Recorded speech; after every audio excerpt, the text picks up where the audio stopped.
If you could just begin with your name and outlet, you may take it away for your 10 minutes. Sure. This is Abe Friedtanzer from Awards Radar, and I'm thrilled to be speaking with Seth Reiss and Will Tracy about The Menu. How are you guys doing today? Good. How are you? How are you? Good, good. I have a lot of questions for you, but I think I have to start with, have you ever eaten at a meal like this? Yes.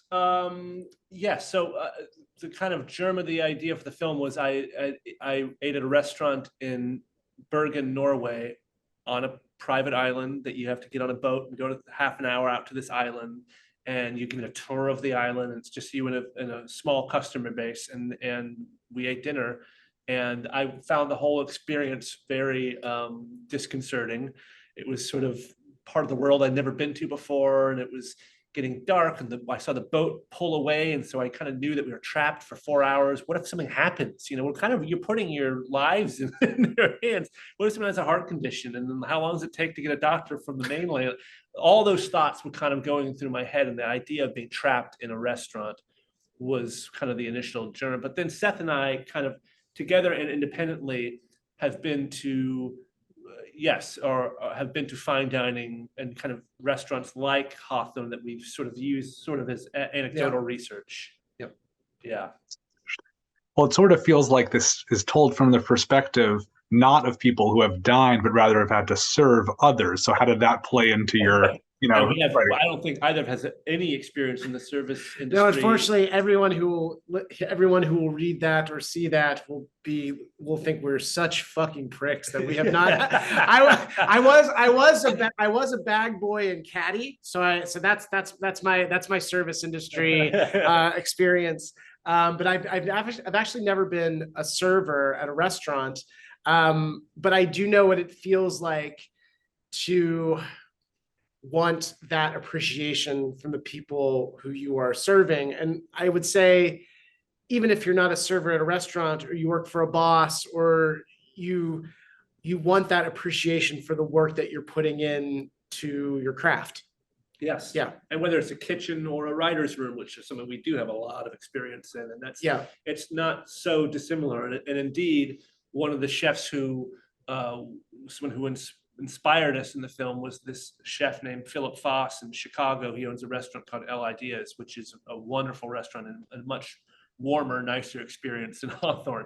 But he, when we were working at the Onion together in Chicago, he got in touch with us and wanted to sit in on a writer's meeting at the Onion just to see, well, how do you guys do it when you get a bunch of creative people together in a room and you all have ideas and you're all pitching things, and then someone's the boss and someone has to decide?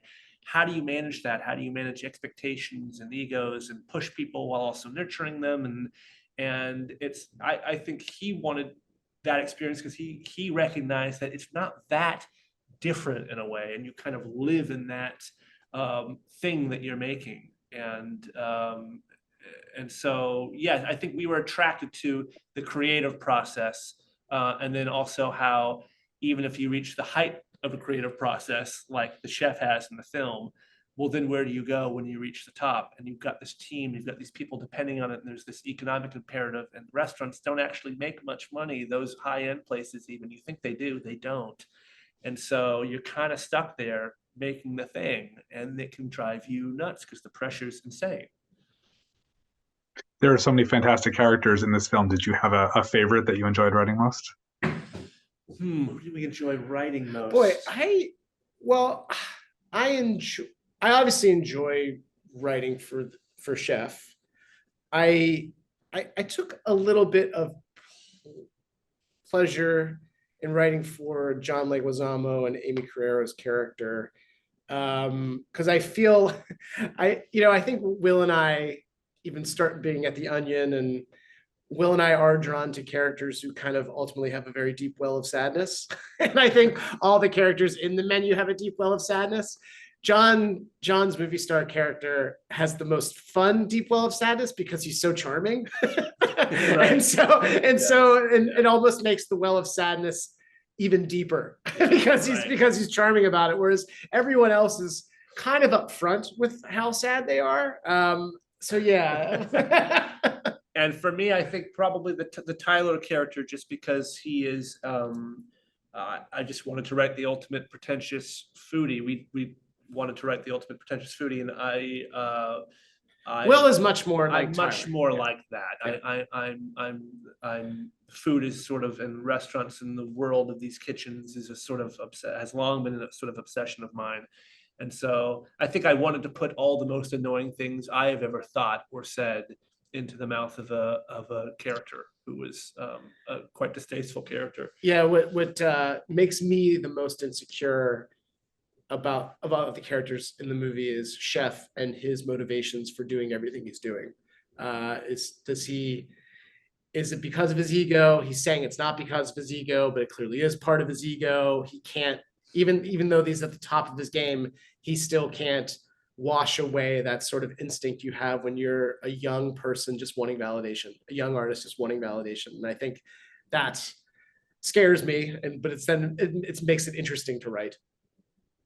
And there are great characters, but it's also such a phenomenal cast. What was the timeline like? Did you have any people that you specifically wrote roles for that you hoped you would have, or were people cast already? I mean, from the first draft, probably not, but as we were kind of developing the drafts pretty early on, we essentially were writing it for Ralph Fiennes, with kind of thinking of him and having him in mind.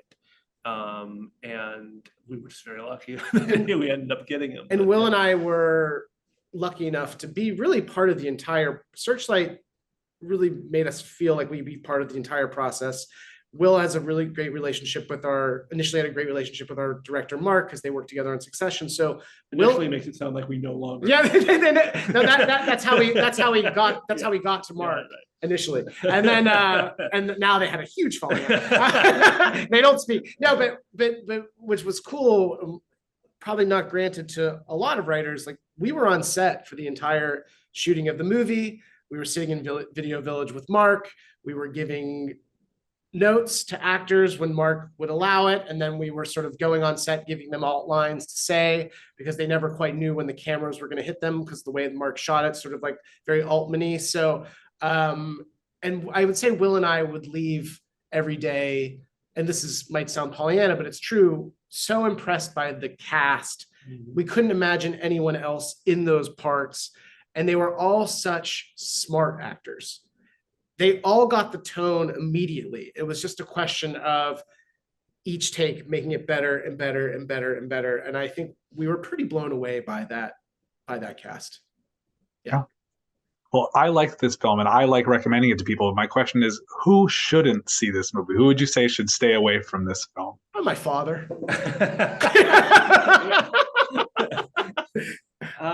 Gosh, any critics who don't like it? Yeah, anybody who's just gonna anybody who's gonna here's who shouldn't go see the movie.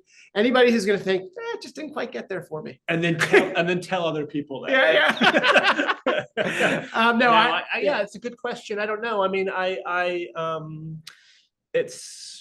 like to think that it's fairly accessible, and it's that it's trying to make people laugh, but also people who want to be part of it, more of a tense, suspenseful experience will enjoy it too. Maybe people who have an issue with being constrained in the film and there's maybe slight issue of some.